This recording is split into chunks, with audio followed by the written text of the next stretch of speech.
Bonjour à tous. Alors aujourd'hui je vous présente le boîtier Autopolar, donc en version Advanced. Donc, pour les petits curieux qui voudraient savoir ce que c'est, donc c'est un boîtier qui se branche entre donc le CAN Gateway et sa petite prise grâce à un adaptateur.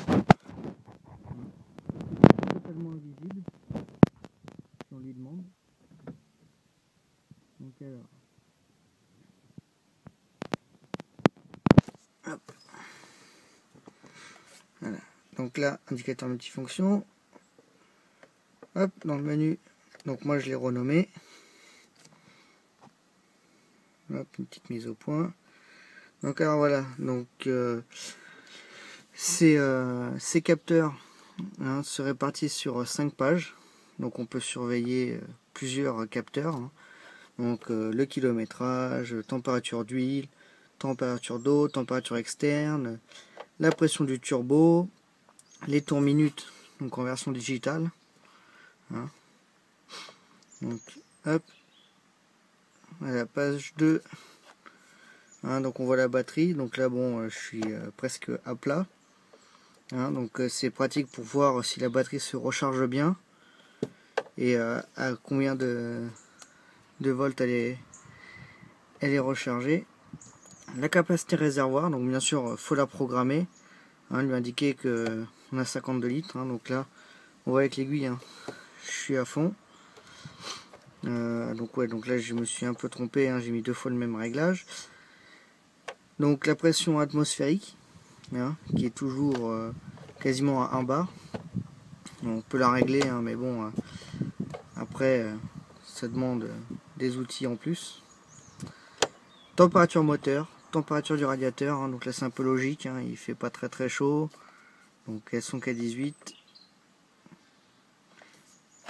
On peut surveiller la masse d'air qui rentre dans le débitmètre, enfin qui passe par le débitmètre. On a des capteurs de pédale. Donc vous voyez, là j'appuie sur le pédale d'accélérateur. Là je suis à 100% parce que j'appuie à fond sur l'accélérateur. Le couple, donc là il reste entre deux, bon il bouge un peu, c'est normal, c'est à cause de l'électricité qui passe, il induit légèrement en erreur. On peut voir sa puissance utilisée, donc le niveau d'huile. Alors ce réglage là je ne sais pas ce que c'est, je l'ai mis juste pour l'afficher, voir ce que c'était. Donc là on va commencer à allumer le moteur. Là je vais revenir sur la page d'avant. Je me suis trompé. Comme ça vous allez voir la batterie qui bouge. Voilà.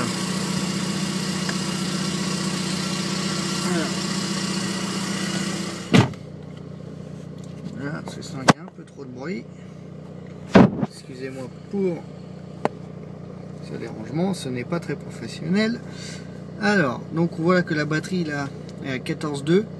Le mieux c'est donc vraiment quand elle est au-dessus de 14, qu'elle se recharge, donc ça veut dire. Là on voit le moteur qui commence à monter légèrement en température. Donc voilà. Non, là je suis revenu un peu trop en arrière. Alors pour les sceptiques, hop, je repars pas de la page 1.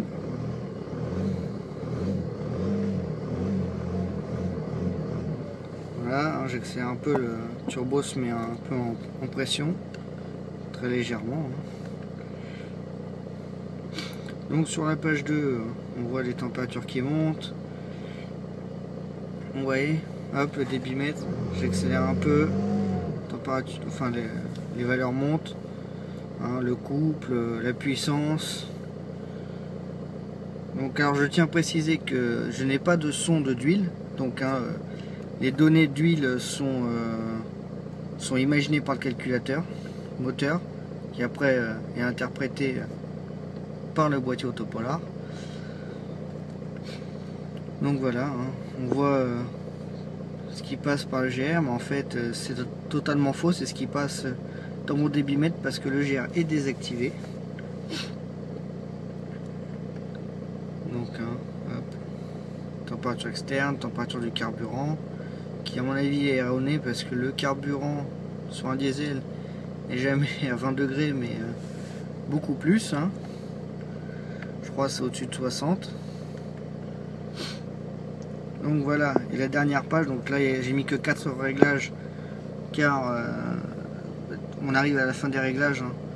Il n'y a pas non plus 36 000 options à pouvoir afficher. Donc là c'est quantité d'injection, donc par cylindre, hein. Si j'accélère un peu, hop, voilà, sachant que ce paramétrage là permet de voir si on a trop d'écart selon les cylindres. Là on est plutôt correct dans les écarts. Donc voilà. Ensuite, donc je regarde la page 1, hein, parce que voilà, j'ai envie. Hop, je reste un peu appuyé sur OK pour rentrer donc dans le menu proposé par le boîtier Polar FIS. Donc configuration écran, hein. On peut changer les paramètres selon les écrans, hein. Donc vous voyez, on règle les 5 écrans. On peut changer le nom du boîtier, donc moi je l'appelle charismatique, hein, parce que voilà, je l'aime bien. Hop. Donc on reste un peu longtemps appuyé sur OK pour quitter. Hein, OK, voilà. Alors avancer, donc là c'est pour en gros paramétrer un peu le boîtier, hein. Donc boost option, voilà, on choisit, hein. Information x1, x2, diagnostic ou automatique. Moi perso je laisse en automatique. Capacité du réservoir, donc comme je vous l'ai dit, il fallait là une petite erreur de traduction, hein, ça peut arriver. Donc il faut remplir le réservoir avant de le régler. Moi je vais pas faire accepter parce que mon réservoir a déjà été rempli et j'ai mis la quantité de carburant insérée. Unité de pression, ça c'est pour le turbo, hein. Si vous préférez les millibars, les bars ou les PSI, c'est à vous de voir. Donc on peut aussi ajuster le couple, hein. Donc si vous passez sur un banc, si votre voiture est d'origine, vous mettez le couple donné par le constructeur. Sinon passez sur un banc de mesure si vous avez été reprogrammé. Ça vous permettra d'avoir vos Nm affichés quasiment correctement. Hop, là, excusez-moi, un peu tombé. Donc, émulation Bluetooth, qu'est-ce que c'est? Donc en fait c'est pour les gens qui ont des MFA rouges. Donc MFA c'est le petit écran là qu'on peut voir. Donc si vous avez un boîtier Bluetooth qui est compatible qu'avec les écrans blancs, donc compatible, hein, ça veut pas dire qu'il fonctionne pas, ça veut juste dire qu'il s'affiche pas.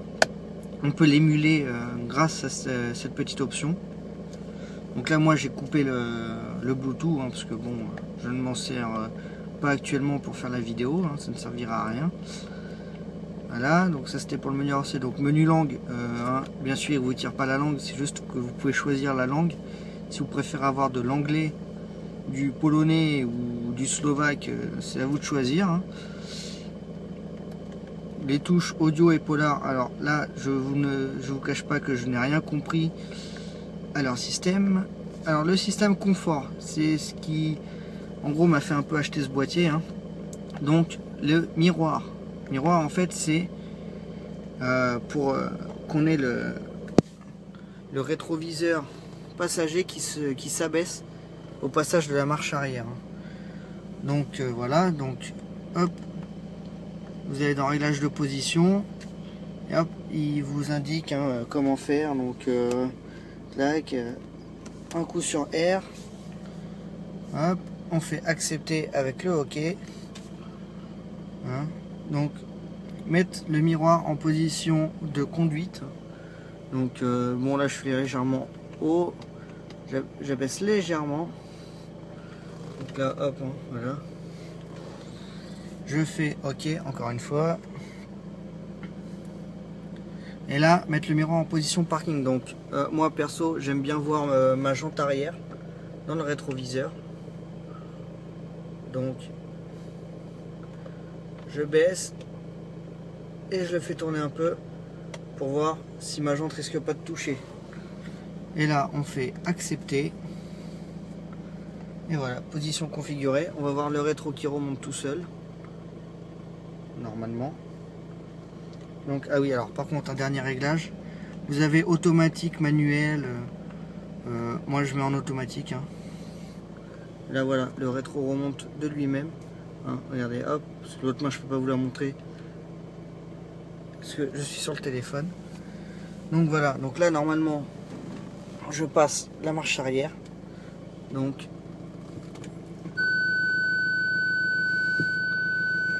et bien sûr, bon, une petite erreur de Parktronic. Donc bon, chez moi ça bug un peu. Il y a un réglage offset. Bon, moi, vu qu'il est déjà réglé, ça ne sert à rien que je vous le montre. Hein, c'est dépendamment de chaque véhicule. Alors, le mode alterné. Donc vous pouvez l'activer ou non. Hein. À quoi il servira franchement à rien. Je vous le dis. Donc là, on a le mode celui qu'on a choisi dans les paramètres. On peut le mettre en off, en manuel. Hop, on peut le mettre en manuel. Hop là, et voilà. Quand on le met en manuel, le rétro se met bien à la position que j'avais paramétrée. Là, je retire la marche arrière. Le rétro remonte. Il peut arriver que le rétro s'emballe et remonte trop haut. Hein, donc là, si c'est le cas, vous allez dans Offset et vous augmentez la valeur. Moi, personnellement, j'ai dû la mettre à 6. Hein, donc voilà. Donc, n'oubliez pas, hein, donc, dans Miroir, le mode, faut mettre manuel et pas automatique. Parce qu'en automatique, apparemment, ça ne marche pas. Ou sinon, faut pas faire comme moi, retirer un capteur de recul. Parce que ça fait bugger le système. Les clignotants, donc pour ceux qui ont les ordinateurs de bord rouges, vous le savez sûrement, on ne peut pas régler le clignotant confort, hein, le nombre d'impulsions, enfin de clignotements par impulsion. Donc moi, hein, je vous laisse découvrir. Tiens, oula, j'ai engagé le clignotant au lieu de vouloir faire un clignotant par impulsion. Donc là, je vous fais une impulsion.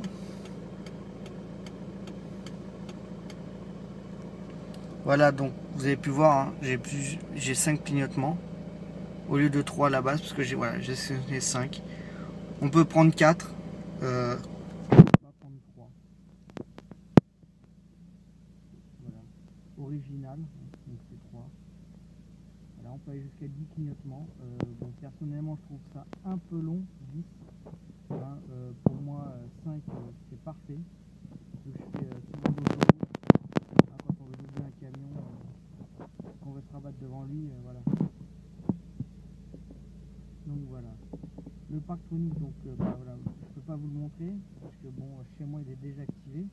En fait, le Parktronic c'est quoi? C'est pour ceux qui ont le PDC à la base. Ça vous le fait passer en fait en OPS par simple simulation en fait. Donc, en fait, voilà, au lieu de devoir changer votre gateway, votre module à l'arrière, voilà, en fait, il s'occupe de gérer ce changement. Il va en gros aller lire le capteur à l'arrière pour justement vous envoyer l'info sur votre petit RNS. Donc voilà. Alors ensuite en diagnostic qui est aussi un menu très complet. Hein. On peut régler le capteur de pluie. Donc voilà, on attend qu'il lise un peu. Donc là, voilà, 45% de sensibilité. On peut mettre plus, on peut mettre moins. Bon, moi je vais pas toucher à ça. Capteur de lumière, c'est pareil. Alors, américaine DRL. Donc DRL, hein, c'est les feux de jour. Pour ceux qui ne savent pas ce que c'est. Alors, en gros, ça vous allume les clignotants avant, ainsi que les feux. Et après, bah, vous pouvez choisir l'intensité. Donc éclairage DRL. Donc pareil, hein, sauf que là c'est dans les anti-brouillards, parce qu'en fait ça récupère le mode slovaque. Donc hop, si je veux, je peux changer. Voilà, mettre off, position, anti-brouillard. Donc voilà, donc vous avez le choix. Donc perso, je ne changerai pas. Donc vous pouvez aussi, si vous vous acceptez, hein, donc, hop, on va y retourner vite fait. Vu que moi je suis d'origine d'origine, j'ai programmé via Vacom par les anti-brouillards. Donc on fait accepter parce que là voilà, anti-brouillard. Donc je veux rester dans les anti-brouillards. Je suis actuellement donc à 35%. On peut mettre plus, on peut mettre moins. Donc bien sûr, donc là hein, j'ai le frein à main, donc ça va pas se voir. Mais voilà, si je mets plus, je fais accepter, il va me changer la valeur tout de suite. Bien sûr, hein, le système n'est pas bête, hein, il vous autorisera jamais à changer des valeurs quand vous roulez. Hein, mesure de sécurité. Donc hop là, voilà, donc les lumières. Voilà, donc pareil, hein, là c'est abrégé, donc je ne sais pas réellement ce que c'est. J'ai essayé de mettre en mode arrêt, j'ai pas vu de différence flagrante, donc je vais pas m'attarder dessus. Alors, second anti-brouillard sur la Léon, c'est quasiment impossible de le faire. Hein, ça requiert de refaire un câblage. Donc hein, on va pas s'attarder dessus, hein, mais pour les Golf ça peut être possible. Hein. Voilà, alors RNS 510 menu. Vous devez vous demander ce que c'est. Et ben je vais vous le faire découvrir. Voilà, en fait. Donc alors le menu RNS, hein, désolé ça a coupé. Donc alors le menu RNS, en fait c'est pour activer le menu caché du RNS. Personnellement je l'ai via mon firmware 4120. Donc hein. Alors ensuite nous avons alors la fermeture passer les 20 km/h, la fermeture pluie. Donc pour ceux qui ne savent pas ce que c'est la fermeture pluie, c'est quand vous retirez la clé du contact et qui se met à pleuvoir, si vous avez une vitre qui est restée fermée, ouverte, parce que si elle est fermée, elle va rester fermée. Hein. Donc si une vitre reste ouverte, elle va se fermer automatiquement. Donc un petit peu de pluie sur le capteur. Et hop, les vitres vont se fermer. Donc si possible, si vous laissez les vitres ouvertes, évitez de laisser la clé avec. Hein. Surtout si vous verrouillez les portes, ça serait pas très malin. Surtout qu'après, il faudrait appeler l'assistance SEAT pour se faire réouvrir la voiture. Sauf si vous disposez d'un double de clé, hein, mais bon. Donc voilà, alors une touche fermeture, donc ça c'est en fait c'est le fameux appui confort en fait, pour fermer toutes les vitres en restant appuyé 3 secondes. Ça ferme toutes les fenêtres d'un coup. Et ça rabat les rétros. Alors voyant, je l'ai activé, il m'a pas dit mon avenir, il m'a pas éteint de voyant quelconque. Alors je cherche encore sa signification. Hein, donc si vous avez des questions, n'hésitez pas à me les poser. Hein, donc, vu que je suis en contact avec Autopolar, j'ai les réponses assez rapidement. Alors le TV Free, pour ceux qui ont un lecteur de DVD d'origine du constructeur Volkswagen, Seat, Skoda ou quoi, hein. Sauf bien sûr chez Audi, hein, c'est pas tout le monde qui peut en bénéficier. Parce que pour Audi, c'est des MMI et pas des Polar FIS qu'ils installent. Donc moi je le mets pas parce que pareil, je l'ai déjà.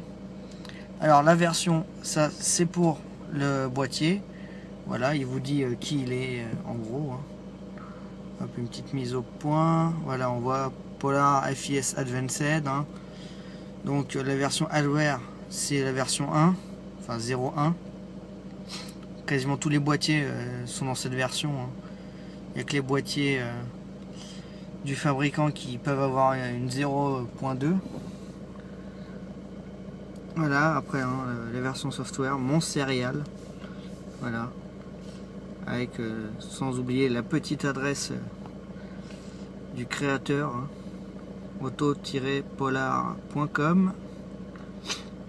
Donc voilà, alors info. Donc info, hein, c'est pratique, ça permet d'avoir des numéros de calculateur. Donc je n'ai pas fait gaffe à quel calculateur c'était. Le G correspond au gateway. Pour le M, je ne pourrais pas vous dire. Le B, alors le C, c'est le confort, ça c'est sûr. Alors le B, je vois pas là comme ça tout de suite, hein. Alors, donc je vous disais, on peut le rendre invisible. Donc par exemple, si vous allez au garage pour faire un diagnostic ou une révision quoi, que vous voulez pas qu'ils voient que vous avez un boîtier supplémentaire sur la voiture, on peut éteindre le Polar FIS. Donc pour l'éteindre, donc hop, on appuie sur OK là, clac, et donc il va s'éteindre. Et donc après pour le rallumer, il suffira de rester appuyé 10 secondes pour le rallumer. Donc c'est comme la procédure d'activation pour la première installation. 10 secondes sur OK et il se rallume. Mise à jour. Donc alors ce menu là est pratique pour éviter de démonter le boîtier à chaque mise à jour. Bien sûr, il faut avoir un ordinateur portable ou un très long câble USB, hein, pour aller de l'ordinateur jusque dans votre voiture. Donc les mises à jour se font via internet.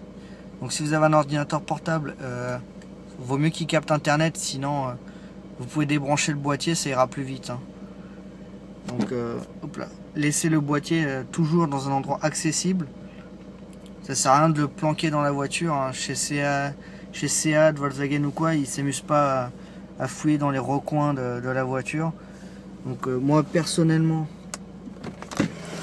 je le cache au niveau de la prise ordinateur de bord, hein, juste derrière, hein. Vous voyez, il y a des câbles qui cachent.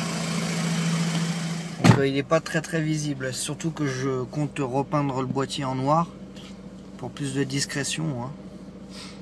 Donc voilà, donc hop là, donc ça a quitté le menu, hein. En même temps, je vous ai tout montré sur ce boîtier Polar FIS Advanced. Bien sûr, hein, le Polar FIS Plus, donc en référence PF02, hein, a beaucoup moins d'options. Là c'est un PF03, donc hein, c'est vraiment le summum, on va dire, en gros, hein, grosso merdo quoi. Donc voilà, hop, hein. Donc là la vanesse s'est éteinte, donc c'est normal que je n'ai pas